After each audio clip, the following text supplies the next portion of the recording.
어제 헌법재판소가 한덕수 대통령 권한대행의 헌법재판관 후보자 지명 효력을 정지시켰습니다. 네, 구인 체제의 헌재가 내린 첫 결정인데요. 주요 내용 정리해 보겠습니다. 오늘은 손정혜 변호사, 서정빈 변호사 두 분과 함께하겠습니다. 어서 오십시오.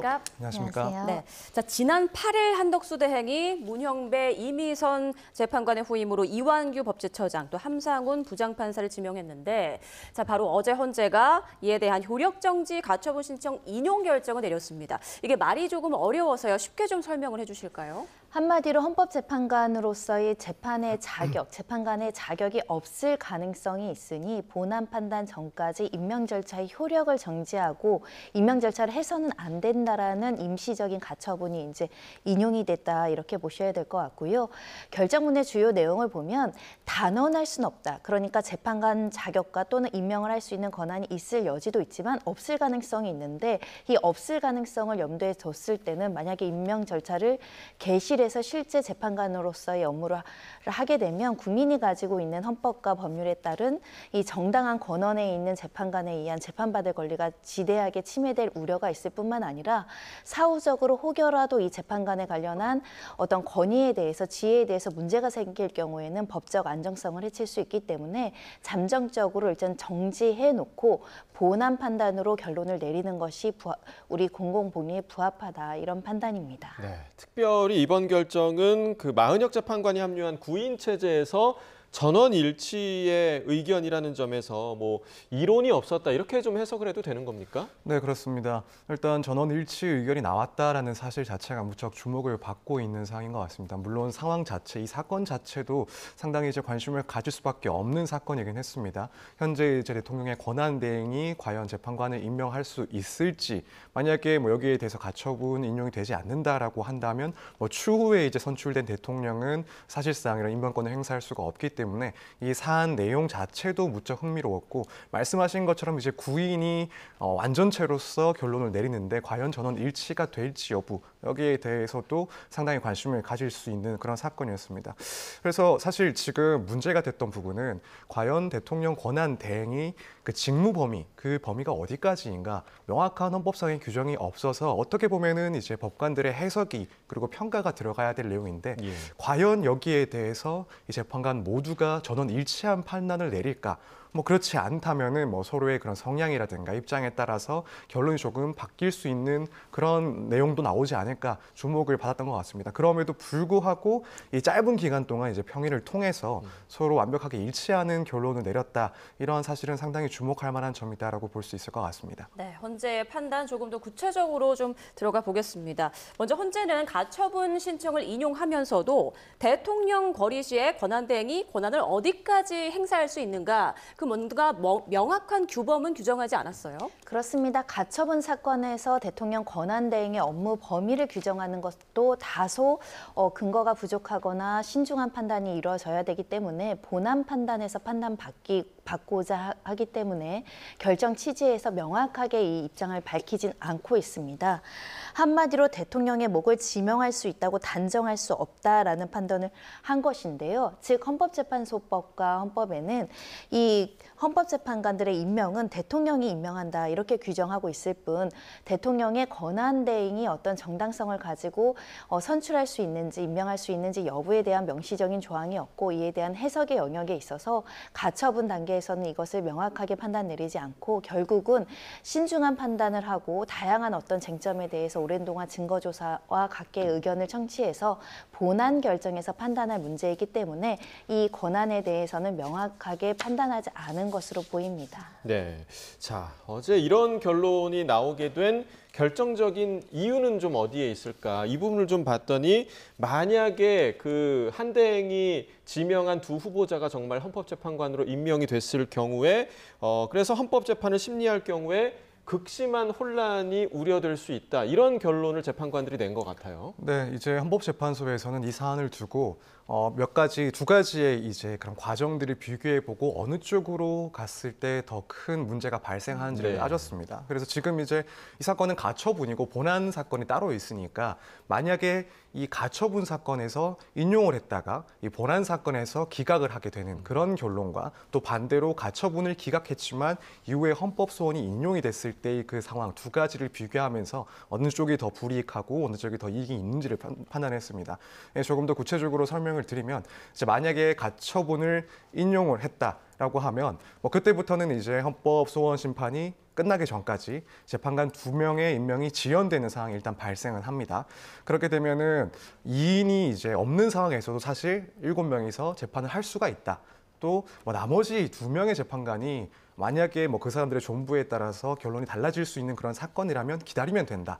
그래서 이런 상황을 일단 가정을 해두고 자 만약에 이제 가처분을 기각을 했는데 이후에 이제 본안에서 인용을 하게 되는 예. 그런 상황이 되면 결국에는 이 사이에 임명된 2명의 재판관들, 이 재판관들의 그런 법적인 지위가 이제 문제가 될 수밖에 네, 없고 네, 네. 그렇다면 그 사이에 이제 진행되는 그런 헌법 재판에 대해서 뒤늦게 문제가 제기가 되고 또 이것을 뭐 재심을 통해서 해결하려고 해도 그건 역시도 사실은 쉽거나 혹은 가능한 영역인지가 조금 의문스러운 그런 상황이 발생할 수가 있다라는 겁니다. 그래서 이 두 가지 상황을 가정했을 때 결국에는 현 단계에서는 가처분을 인용을 해두고 재판을 진행을 하다가 본안까지 일단 판단을 보는 것이 훨씬 더 낫다라는 그런 비교 형량에 따라서 이런 결정을 내리게 된 상황입니다. 네. 비교적 안정적인 것에 이제 판단을 내린 건데, 자 한덕수 대행 측에서는 의견서를 통해 후보자 발표만 했을 뿐 지명하거나 임명한 것이 아니므로 각하돼야 한다 이런 취지의 주장을 했습니다.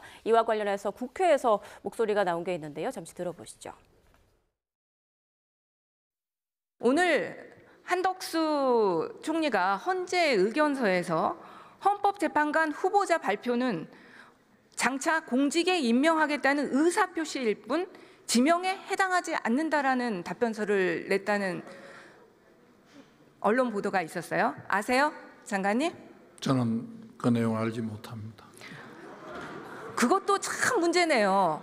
법무부 장관이 정부가 수행하는 이런 소송에 관여해야 되는 거 아닙니까? 당연히 좀 알고 있어야 되시는 거 아니에요? 뭐 의원님 말씀이 일리가 있습니다만 제가 그 법무부에서 그 의견을 냈다는 이야기를 못 들었고 보고도 받지 못했습니다.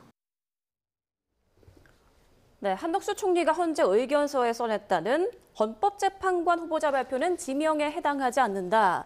이게 무슨 내용인가요? 그러니까 헌법소원이나 각종의 어떤 다툼이 되는 대상이 되려면 공권력의 행사, 불행사라는 명확한 행정적인 행위, 행정처분 등이 존재해야 되는데 이런 행정처분으로 볼 만한 행위가 없기 때문에 이 심판 대상이 없어서 각하돼야 된다 이런 주장을 했던 것으로 추정이 됩니다. 예. 다만 이렇게 우리가 어떤 후보를 할지에 대한 의사표시를 했을 뿐 이게 지명행위가 아니라고 이야기를 하지만 전반적인 절차가 국민들에 대해서 이렇게 임명을 하겠다라고 의사표시를 한 것이 임명권의 행사, 인사권의 행사라고 해석할 여지가 다분히 있을 뿐만 아니라 이런 발표를 통해서 임명 절차가 개시돼서 국회 인사청문회까지 나아갈 정도의 어떤 효과적인 어떤 행정행위나 임명권을 행사를 했다고 한다면 이것은 단순한 의사표시로 보기가 어렵고 임명행위라고 보는 것이 타당하다. 그러니까 심판 대상이 존재한다라는 평가를 하는 것이고요. 단순히 어떤 행정처분이나 국가의 기능과 어떤 권력행위에 대해서 다툴 때는 권력적 사실행위만으로도 다툴 수 있다 이렇게 보고 있거든요. 헌재에서는 그렇기 때문에 심판 대상 존재하고 각하 사유가 되지 않는다라는 취지에서 이미 발표했고 임명 절차는 개시될 수 있는 수준에 이르렀다라는 판단입니다. 네, 자 이러한 그 헌재의 판단, 헌재의 결론에 대해서 어제 이제 국무총리실에서는 존중한다 이런 입장이 나오기도 했는데요. 사실 뭐 지금으로서는 그 한덕수 총리 측에서도 이 대통령 몫의 헌법재판관 임명을 추진하기 위해서 뭐 더 다른 방법을 사용할 만한 그런 카드가 없다고 이렇게 봐야겠죠. 어떻게 보세요? 네, 맞습니다. 뭐 전혀 사실상 이제 카드가 존재하지 않는다라고 보는 것이 타당할 것 같습니다. 이제 현 상황에서는 일단 헌법재판소에 이런 판단이 있었던 이상 이제 더 이상 재판관들을 뭐 지명을 하거나 혹은 임명하는 후속 절차를 이제 법적으로 진행할 수가 없는 상황이 됐습니다. 뭐 헌재의 결정을 일단 완전히 무시할 수도 없는 것이고 뭐 만약이라도 이제 그런 무시를 하고 진행을 하겠다라고 한다면 결국에는 이후에 이런 재판관들의 그런 지위에 대해서는 충분히 문제가 제기가 되고 예. 또 뭐 소급은 하진 않겠지만은 그런 자격에 대해서 결국에는 효력이 없어지는 그런 결과도 충분히 발생할 수 있기 때문에 지금으로서는 이제 더 이상 어떤 재판관 임명과 그 지명과 관련된 절차는 진행되지 않을 것으로 보이고 본안 판단이 있기 전까지는 이런 문제에 대해서는 더 이상 뭐 논의가 없지 않을까 이렇게 예상을 하고 있습니다. 네. 네. 자, 그럼 한덕수 대행이 지명했던 헌법재판관 후보자 2명의 임명 절차는 언제까지 정지가 되는 건지 헌재의 헌법소원 심판 청구와 가처분 사건을 접수했던 김정환 변호사의 목소리로 들어보겠습니다. 본안 사건은 생각보다 시간이 굉장히 오래 걸립니다. 네. 그 기본권 침해 그리고 이것을 심사를 어떻게 할지 심사의 강약의 정도. 네. 그러니까 우리가 일반적으로 이 사건이 있으면 이거는 뭐 기본권 침해 아니야. 그러니까 이렇게 판단할 수 있지만 법적 논증을 할 때는 굉장히 세밀하게 정말로 그 과잉금지 원칙이라 그래가지고 하나하나 따져 들어가는 방식이 있거든요. 그래서 2달 안으로는 나오기가 쉽지 않고요. 네, 2달 안으로 결과가 나오기는 쉽지 않다. 동의하십니까, 변호사님? 네, 그렇습니다. 선례가 없기 때문인데요. 권한을 대행이 행사한 인사건에 대해서 이렇게 헌법재판소에서 판단이 이루어진 전례가 없는 것으로 알고 있습니다. 그런 만큼 이번에는 헌법재판관이지만 향후의 거리 시에 다양한 어떤 인사건에 대한 폭넓은 대통령의 권한이 있는데 혹여라도 만약에 이번이 선례가 돼서 혹시 긴급성이 필요한 경우 또 시간적으로 너무 거리 상태가 길어지는 경우에도 인사권을 다 행사할 수 없는가 있는가. 그럼 헌법재판관은 되고 안 되고 또는 뭐 대법관은 되고 안 되고 각 행정부의 장관은 되고 차관은 안 되고 그러니까 이 여러 가지 어떤 사회 질서에 미치는 영향력이 굉장히 큰 사건일 수밖에 없다 보니 외국의 어떤 선례라든가 외국의 판단 내에 그리고 각각의 이해관계가 있는 관계 기관들의 어떤 의견도 청취해야 되는 만큼 한두 달 안에 신속하게 나오기보다는 굉장히 신중하게 판단할 가능성이 매우 높지 않을까라는 생각을 하고 있고요. 특히 이 본안 선고 때까지 이제 효력을 정지한다는 것은 본안 선고에서 많은 쟁점에 대해서 심도 있게 판단을 해보겠다라는 것이 함축되어 있다 보니 최소한 수개월 이상 이 평일을 거쳐서 최종 결론이 나오지 않을까 합니다. 네, 그러니까 가처분은 굉장히 좀 신속하게 결정이 났지만 이 사안 자체가 뭐 전례가 없는 사안이기 때문에 말씀해 주신 대로 헌재에서는 더 숙고할 만한 사안으로 보이는 것 같고요. 그렇게 되면 그러니까 6월 3일 대선 이후에 이제 새로 선출되는 대통령이 그 한대행이 지명을 했던 그 2 후보자에 대한 지명을 철회를 하고 새로 지명할 수 있게 되는 겁니까? 그렇게 되겠죠? 네, 충분히 그렇게 될 거라고 생각이 됩니다. 사실 이제 현실적인 측면을 봤을 때는 헌법재판소에서 결국에는 대선 이후에 이 건에 대한 판단을 하지 않을까라고 예상을 하고 있습니다. 왜냐하면 지금 이제 대선까지 2개월도 채 남지 않은 상황이고 대선이 이제 맞춰지면 말씀하신 것처럼 이제 새롭게 선출된 대통령이 새로운 후보자 혹은 뭐 기존의 후보자를 지명을 해서 임명을 진행할 수 있게 되는 상황입니다. 그렇다면은 사실 헌법재판소의 판단과 다르게 자연스럽게 이 문제에 대해서는 해결이 되는 상황이 됩니다. 따라서 일단 이 선고 자체, 본안에 대한 판단 자체도 대선 이후로 미뤄질 것이라고 보고 그렇다면은 결국에는 추후에 선출된 대통령이 뭐 새로운 후보자를 지명을 하는 방식이나 혹은 뭐 기존의 후보자를 지명하는 방식으로 해서 임명 절차를 새롭게 진행을 하게 될 것이다. 이렇게 충분히 예측해 볼 수 있을 것 같습니다. 네. 자, 내일이 4월 18일이죠. 문영배 이미선 재판관의 퇴임일이기 때문에 당분간 이제 7인 체제 운영이 불가피한 그런 상황인데요. 헌재가 이제 7인 체제로도 사건을 심리할 수 있다. 이 부분을 또 명확히 했어요. 그렇습니다. 이것은 헌법재판소법에 의해서 의결 정주수가 7인 이상이면 가능하다라는 것이고 6인 체제에서도 임시적으로 가처분을 인용한 전례가 있었기 때문에 7인 체제에서도 선고는 가능하다라는 것이 결론이지만 하지만 현실적으로 그러니까 국민들의 지대한 관심사나 헌법 질서에 굉장히 중요한 판단이 이루어지는 굉장히 사회적인 주목도가 높은 사건은 가능한 한 9인 체제로서 완전체에서 판단하는 것이 정당성을 높이는 거 아니냐 이런 고민도 있을 여지가 있기 때문에 아주 신속성이 필요하지 않은 판결 같은 경우는 다소 시간이 지연된다고 하더라도 신중하게 평일을 거쳐서 결론을 내릴 가능성이 현재 있는 것이고요. 우리 헌법재판관들을 9인으로 두고 그 선출권을 국회와 대법관과 대통령께 나눠서 이렇게 구성하도록 한 것은 헌법 정신이 그야말로 견제와 균형의 원리를 도모하고자 이렇게 구성을 했던 것이거든요. 그런 만큼 헌법재판관들은 우리가 7인 체제보다는 9인 체제에서 선고를 하는 것이 어떤 국민들의 권리에 부합한다 이런 인식을 강하게 하고 있을 가능성이 있습니다. 네, 그렇다면 이제 앞으로 이제 7인 체제에서 결론을 내리는 사안들 같은 경우에는 이제 전원 일치의 가능성이 높은 그런 사안들이 될 가능성이 좀 높을까요? 어떻게 좀 보세요? 사안마다 다르다고 생각합니다. 특히 아까 말씀드린 것처럼 중대한 사건 같은 경우는 조금 더 신중하게 판단할 여지가 있지만 신속한 판단을 구하는 국민들의 각종의 헌법 소환이라든가 각종의 신청이 지금 헌법재판소에서 선고를 기다리고 있거든요. 예. 이런 선고 같은 경우는 신속하게 판단을 내려주는 것이 또 국민들의 이익에 부합하다라고 한다면 7인 체제에서도 판단을 할 것으로 보이지만 정치적으로 굉장히 이해관계가 대립되어 있거나 국민들과 관련해서 여론이 한쪽으로 모여지지 않고 굉장히 다양한 방면을 고려해서 이해관계의 여러 가지를 종합해서 판단해야 되는 사건이 조금 더 지연될 가능성이 있다라는 점입니다. 네. 자, 주제를 좀 바꿔보겠습니다. 어제 진행된 그 대통령실과 한남동 공관촌 등을 상대로 한 경찰의 압수수색. 결국엔 이번에도 이제 무산이 됐어요. 경호처가 막아섰기 때문인데 경호처는 어떤 근거로 어떤 이유로 막은 건가요? 사실 이제 매번 이런 압수수색이 실패하는 이유가 결국 경호처 등에서 근거로 제시하는 이 형사소송법상 규정 때문에 그렇습니다. 예, 형사소송법 110조 그리고 111조에 의하면 그 압수를 집행할 그 장소가 군사상 비밀이 필요한 그런 장소라거나 혹은 공무원이 보관하는 물건이 있는 장소 이런 곳들 같은 경우에는 이 책임자의 승낙이 있어야만 압수수색을 진행할 수가 있기 때문에 다만 이 상황에서는 이제 승낙이 없었다. 따라서 이런 압수의 그런 집행에 협조할 수 없다라고 해서 사실 이번 역시도 마찬가지로 이 규정을 들어서 압수수색에 대해서는 이제 거부를 했던 상황입니다. 결국에는 10시간 넘게 이제 대치가 됐었다라고 합니다. 그리고 저녁쯤에 이제 앞으로 그러면 뭐 필요한 증거들은 임의로 제출하는 방식으로 제출하겠다라고 일단 이렇게 협의를 하고 결국에는 이제 집행은 무산된 그런 상황입니다. 네.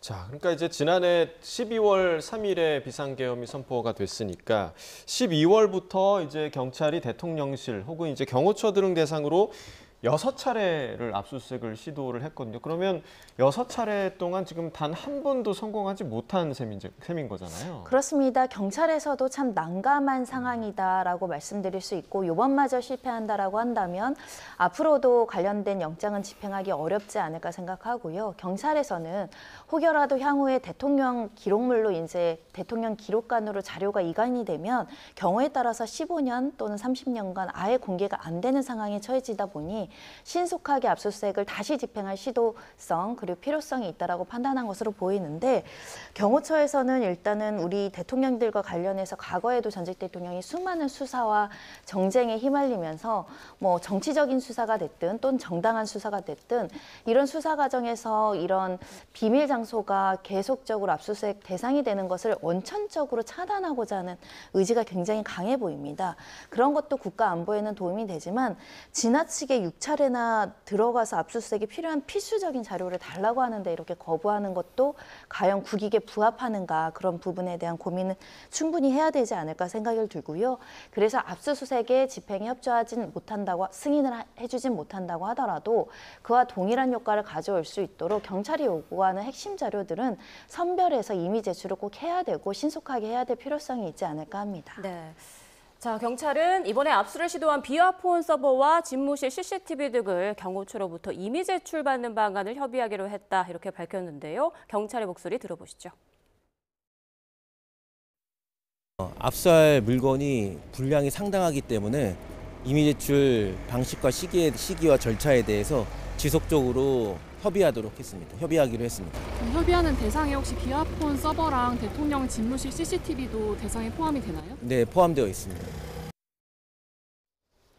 네, 그러니까 임의 제출하기로 했지만 뭐 구체적인 방식과 시기는 지속적으로 협의하기로 했다. 그러니까 아직 정해지지 않았다는 얘기인데 통상적으로 임의 제출은 좀 어떻게 이루어지는 건가요? 사실 이제 말 그대로 이제 임의로 제출을 하는 방식이기 때문에 특별히 정해져 있는 절차 같은 것은 없습니다. 따라서 이제 증거를 소지하고 있는 측에서 뭐 해당하는 증거들을 모두 제출을 할 수도 있는 거고 그렇지 않으면 뭐 자신들이 선별을 해서 증거를 또 제출할 수도 있습니다.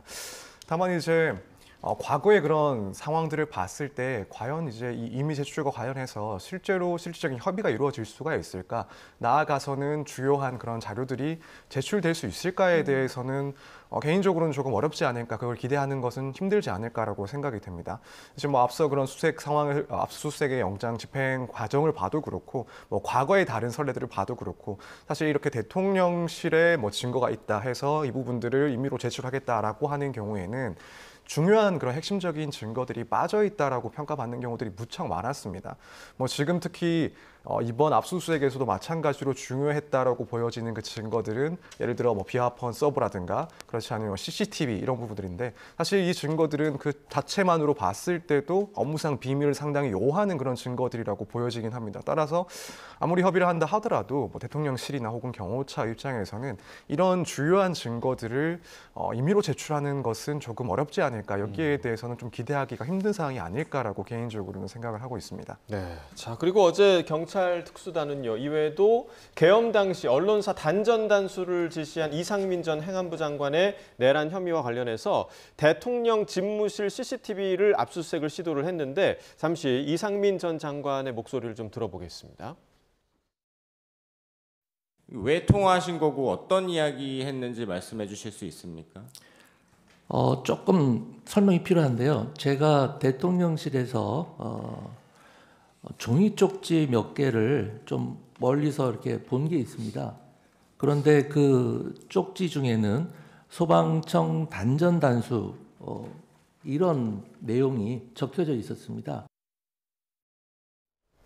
네, 지난 2월이었죠. 헌재의 증인으로 출석한 이상민 전 행안부 장관의 발언이었는데, 그러니까 멀찍이서 쪽지를 봤는데 거기에 뭐 단전 단수 같은 그런 내용이 있었다라는 그런 증언이었습니다. 근데 이 대통령실 그 집무실 CCTV와 관련해서도 별다른 성과를 거두진 못한 것 같아요. 그렇습니다. 수사기관에서는 이상민 전 장관도 윤 전 대통령과 같이 이 비상계엄에 관련해서 사전 모의를 하고 일정 부분 행안부 장관으로서 내릴 수 있는 지시를 명확하게 했다거나 또는 묵시적으로 승인을 하면서 방조행위를 한 거 아니냐. 그러니까 비상계엄의 공범 내지 종범 아니냐. 이런 취지로 수사를 개시하고자 하나 사전 모의를 했다라고 본다면 이 대통령과 접촉했던 여러 가지 정황 등을 제시할 수 있어야 되고, 특히 소방청과 관련해서 단전 지시를 했다라고 한다면 관련 자료를 확보해야 되는데, 현재 윤 전 대통령과 이상민 전 장관의 어떤 대화 내용이라든가 통화 내역이라든가 또는 모종의 장소에서 만났다라든가 이런 정황이 부족하다 보니 수사기관에선 증거를 찾고자 끊임없이 지금 영장을 신청해서 집행하려는 시도를 하고 있는 것이고, 하지만 현재까지는 별다른 성과를 얻지 못했고 실제 이상민 전 장관과 관련한 수사는 아주 명확하게 뚜렷하게 유죄를 입증할 만한 증거들이 제시되고 있지는 않은 것 같습니다. 그런 취지에서 지금 검찰에서도 일부 영장 신청을 하지만 또 반려하는 경우들도 생기는 것 같고요. 그만큼 이상민 전 장관의 어떤 혐의를 밝히고자 하는 수사기관과 그렇지 않다는 측과의 어떤 싸움이 계속 연결되고 있는 게 아닐까 생각합니다. 네. 말씀하신 대로 이제 경찰이 밝히기로는 이상민 전 장관의 그 내란 혐의와 관련해서 대통령 안가 CCTV, 비화폰 서버 확인을 위해서 압수수색 영장을 3차례나 신청을 했지만 검찰에서 모두 불청구했다. 이렇게 좀 밝혔는데요. 검찰에서 받아들이지 않은 그 이유는 뭔가요? 네, 일단 지금 안전가옥 CCTV 같은 경우에는 이상민 전 장관이 다른 관계자들까지 회합을 했다라는 그런 장소인데, 문제는 지금 이 전 장관이 받고 있는 그 혐의는 12월 3일 그 계엄 선포 당시에 대통령으로부터 단전 단수 지시를 받고 이걸 시도하려고 했다라는 혐의입니다. 그러니까 회합이 있었던 그 다음 날이 문제가 된다라고 한다면 이 장소에 대해서는 비상계엄과 관련성이 상당히 떨어진다. 비상계엄에 이제 모의를 했다, 내란에 모의를 했다라는 그런 혐의와는 관련성이 상당히 떨어지기 때문에 여기에 대해서는 결국에 영장을 청구한다 하더라도 법원에서 반려할 가능성이 높다라고 일단 평가를 했다고 합니다. 마찬가지로 이제 비화폰과 관련해서는 계엄 선포 이전부터 이 윤 전 대통령과 또 이상민 전 장관이 비화폰으로 통화를 했다라고 할 만한 그런 정황이 보이지 않는다. 따라서 이 점 역시도 만약에 압수수색 청구를 했을 때 반려될 가능성, 그러니까 기각될 가능성이 상당히 높다라고 판단을 했다고 합니다. 물론 이제 여기에 대해서 경찰은 이런 의심스러운 정황들을 확인하기 위해서 압수수색이 필요하다라는 입장이긴 하지만 검찰 입장에서는 이런 일시나 장소 등이 실제 혐의와는 불일치하기 때문에 혹은 구체적인 정황이 드러나지 않았기 때문에 영장 청구를 하지 않았다라고 밝힌 상황입니다. 자, 이렇게 어제도 이제 6번째 압수수색 시도가 실패로 돌아가면서 비상계엄이 12월 3일이었는데 지금 뭐 4개월, 5개월 정도 지금 돼가는 그런 시점에 만약에 이후에 또 압수수색을 시도해서 성공을 하더라도 좀 유의미한 결과를 도출해낼 수 있는 거냐 이런 또 의문의 또 목소리도 있을 것 같아요. 사실상 타이밍을 놓쳤다 또는 타이밍을 놓치지 않았다라고 하더라도 기소에 이를 정도로 범죄 혐의가 없는 거 아닌가 이런 쪽으로 해석해야 되지 않을까 생각합니다. 예. 왜냐하면 주요 내란죄와 관련한 주요 공범들의 재판이 이미 시작이 돼서 상당 부분 실질적인 공방이 오고 가고 있기 때문에 공범을 추가 기소해서 재판에 넘기기에는 현실적으로 증거가 부족하거나 또는 증거 수집이 다소 지연됨으로 인해서 관련된 진실을 찾기에는 타이밍이 늦었다. 한마디로 지금 만약에 증거를 찾는다고 하더라도 이미 증거가 소실될 가능성이 다분히 있다라는 것이죠. 예. 또는 지금 시점까지 증거를 못 찾았다면 유죄가 아니라는 또 방증일 수도 있습니다. 그런 측면에서는 조금 기대할 만한 성과는 없겠지만 그럼에도 수사기관 입장에서는 혹여라도 모르니 할 수 있는 조치는 해야 되는 게 수사기관의 책무다. 그런 취지로 계속 실패하지만 계속 압수수색을 집행을 시도하고 있다라고 해석할 수 있을 것 같습니다. 네. 자, 그럼 윤 전 대통령에 대한 조사는 어떨까요? 이제 뭐 불소추 특권이 사라진 만큼 대면 조사가 좀 이루어지지 않겠느냐, 혹은 구속영장이 또 다시 청구될 가능성도 있지 않겠느냐 이런 관측이 일부에서 나오던데요. 네, 일단 당연히 대면 조사는 시도를 할 거고 시간이 조금 걸릴 수는 있긴 하지만 실제로 출석을 해서 조사를 하는 그런 모습들이 나타나지 않을까 일단 예상은 하고 있습니다. 가장 중요한 것은 어쨌든 이 사건에서 그 피의자를 직접 소환을 해서 대면한 상태에서 조사를 하는 것이기 때문에 뭐 말씀하신 것처럼 이제 윤 전 대통령에 대해서는 더 이상 불소추 특권이 없으니까 당연히 이 정도의 조사는 진행이 될 거다라고 예상을 하고 있습니다. 다만 이제 구속영장이 과연 재청구될 것인가 여기에 대해서는 사실 조금 예측하기는 힘든 것 같습니다. 예. 우선 지금 재판 진행 중인 이 내란 혐의에 대해서는 뭐 법원에서 추가로 직권으로 이제 영장을 청구할 가능성은 낮다라고 보이고 지금 한편으로는 직권남용을 이제 추가 기소를 하겠다 그런 의견들이 나오고 있는데 사실 동일한 사안에 대해서 뭐 법조가 거의 하나 추가되는 형식이라고 보여지기 때문에 같은 사실관계에 대해서 구속영장을 다시 한번 청구하는 것은 상당히 어려울 것이다라고 생각을 합니다. 그럼 이제 다른 혐의 지금 윤 전 대통령에 대해서 이 특수 공무집행 방해 혐의로도 또 수사가 진행되고 있는데 예. 사실 지금 단계에 있어서는 이런 혐의로 구속영장을 청구하는 건 역시도 상당히 어렵지 않을까라고 생각합니다. 왜냐하면 결국 앞서 김성훈 차장 같은 경우에는 구속영장을 청구를 했지만 기각당했습니다. 그렇다면 윤 전 대통령에 대해서도 마찬가지로 구속영장을 청구했을 때 기각될 가능성이 크다. 그 이유는 결국 당시에 이런 경호 내용이 업무에 해당할 수도 있다 혹은 그런 다툼이 있다라는 것을 법원에서 판단을 하고 기각을 했던 것이기 때문에 윤 전 대통령에 대한 청구가 있다 하더라도 비슷하게 기각될 가능성이 상당히 높지 않나. 뭐 추후에라도 더 구체적인 조사가 되고 또 조사가 강화가 된다면 또 상황은 달라질 수 있는데 현 시점에서는 조금 예상하기는 힘든 지점인 것 같습니다. 그렇다면 이제 남은 건 뭐 공수처 등에서 조사를 하고 있는 또 다른 사건들, 예. 뭐 예를 들면은 최상병 그 수사 외압 의혹과 관련된 그런 사건들이 조사가 좀 상당 부분 진행되어야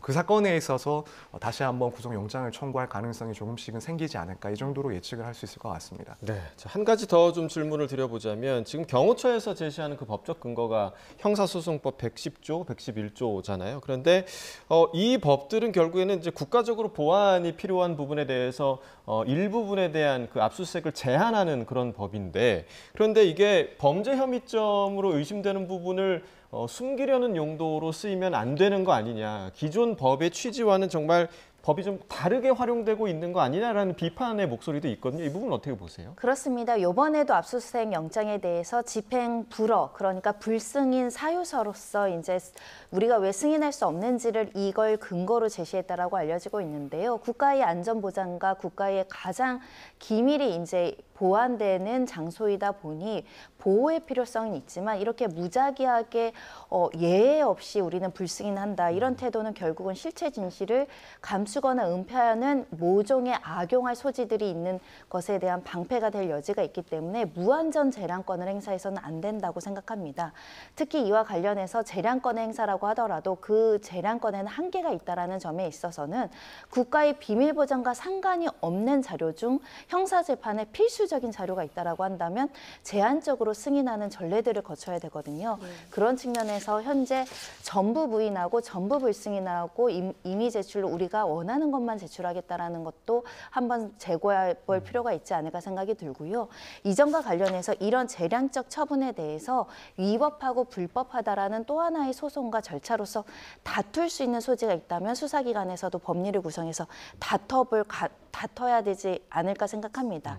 왜냐하면 우리는 치해법권이라는 것이 존재하지 않고 어떤 장소적 특성만으로 무조건 압수수색이 여긴 안 된다라는 선례를 남겨서는 안 되기 때문인데요.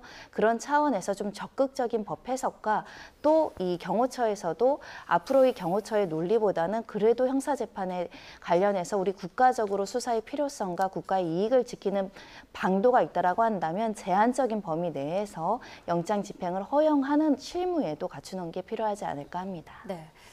자, 이어서 오늘 오전에 나온 선고 내용도 좀 보겠습니다. 문재인 전 대통령의 딸이죠. 문다혜 씨에 대한 1심 선고가 나왔는데 먼저 혐의부터 좀 정리를 해주시죠. 네, 이제 문다혜 씨가 재판을 받고 있는 혐의는 크게 두 가지입니다. 음주운전 그리고 불법 숙박업 운영입니다. 일단 음주운전 같은 경우에는 2024년 10월경에 서울 용산구에서 만취한 상태로 운전을 하다가 택시와 충돌하는 교통사고를 냈다라는 거고요. 이제 불법 숙박업 운영과 관련해서는 서울 그리고 제주 등지에서 오피스텔이나 빌라, 주택 등 세 곳에 대해서 신고를 하지 않고 5년간 이제 불법적으로 숙박업소를 운영을 해서 총 1억 3,600만 원의 수익을 올렸다. 이런 혐의로 재판을 받고 있는 상황이었습니다. 네. 자, 검찰에서는 이제 문다혜 씨에 대해서 징역 1년을 구형을 했었는데 재판부에서 모두 공소 사실을 유죄로 판단을 하긴 했지만 벌금 1,500만 원을 선고했습니다. 그 양형의 좀 근거에 대해서 좀 어떻게 보십니까? 일단 재판부에서는 관련된 증거에 비추어 봤을 땐 유죄가 명확하고 특히 피고인 층에서 범행을 전부 자백하고 반성하고 있다는 점을 유리한 양형으로 한 상황인데요. 다만 혈중 알코올 농도가 다소 높았다는 부분 그리고 세 군데에서 오랜 기간 이렇게 불법 숙박업을 했다라는 점에 있어서는 다소 가볍게 처분하지 않고 1,500만 원의 벌금을 선고를 했습니다. 검찰의 구형보다는 벌금형을 채택했기 때문에 다소 너무 가벼이 처리한 거 아니냐 이렇게 생각할 여지가 있겠지만 또 비슷한 동종 사건에서 양형 기준을 봤을 때 음주운전죄와 공중위생법으로 1,500만 원 정도는 양형 기준 내에서 다소 가볍기보다는 적정 수준이라고 해석할 여지가 있는 사건이고요. 만약에 음주운전으로 택시기사분이 상해 진단서를 냈다고 한다면 양형 기준은 달랐을 겁니다. 그런데 상해가 아니라 단순 음주운전죄만 적용된 측면 이런 것들을 다 고려해서 벌금 1,500만 원을 선고했습니다. 네. 자, 그럼 오늘 1심 선고가 나온 뒤 카메라에 잡힌 문다혜 씨 모습 잠깐 보고 오겠습니다. 1,500만 원 벌금에 어떻게 생각하시는지 한번 의견 부탁드릴게요. 항소 계획 있으신가요? 항소 계획 있으신가요? 선고 결과 어떻게 생각하시나요? 네, 이번 선고 결과와 항소 계획에 대한 질문에 아무런 답을 하지 않고 차량에 탑승한 문다혜 씨 모습 보셨는데요. 징역 1년을 구형했던 검찰이나 문다혜 씨 측에서 항소할 가능성 좀 어떻게 보세요? 일단 문다혜 씨 측에서 생각을 해보자면 만약에 제가 대리인으로 재판을 했다라고 한다면 굳이 이제 항소를 할 이유까지는 찾지를 못했을 것 같습니다. 일단 검찰에서 이제 구형을 1년을 했는데 결과적으로는 아예 형종이 다른 벌금형으로 상당히 이제 실형과 비교하면 가벼운 그런 선고를 받았기 때문에 굳이 이 양형이 잘못됐다라고 주장을 하면서 항소를 할 만한 그런 이유는 없다라고 보여집니다. 이제 다만 검찰에서는 이제 항소를 할 가능성이 어느 정도 존재를 한다라고 보이는데 반대로 이제 검찰 입장에서는 구형을 했던 것보다 훨씬 낮은 선고를 받았기 때문에 통상적인 그런 경우에는 거의 기계적이다시피 할 정도로 이제 항소를 해서 다시 한번 판단을 받아보려고 합니다. 사실 이렇게 검찰이 또 항소를 한다라고 한다면 그 상황에 맞춰서 이제 문다혜 씨는 마찬가지로 항소를 해서 조금이라도 감형을 생각해 볼 수 있는 그런 상황이 발생하지 않을까라고 생각이 됩니다. 네, 알겠습니다. 두 분 말씀은 여기까지 듣겠습니다. 손정혜 변호사, 서정빈 변호사와 주요 이슈들 짚어봤습니다. 고맙습니다.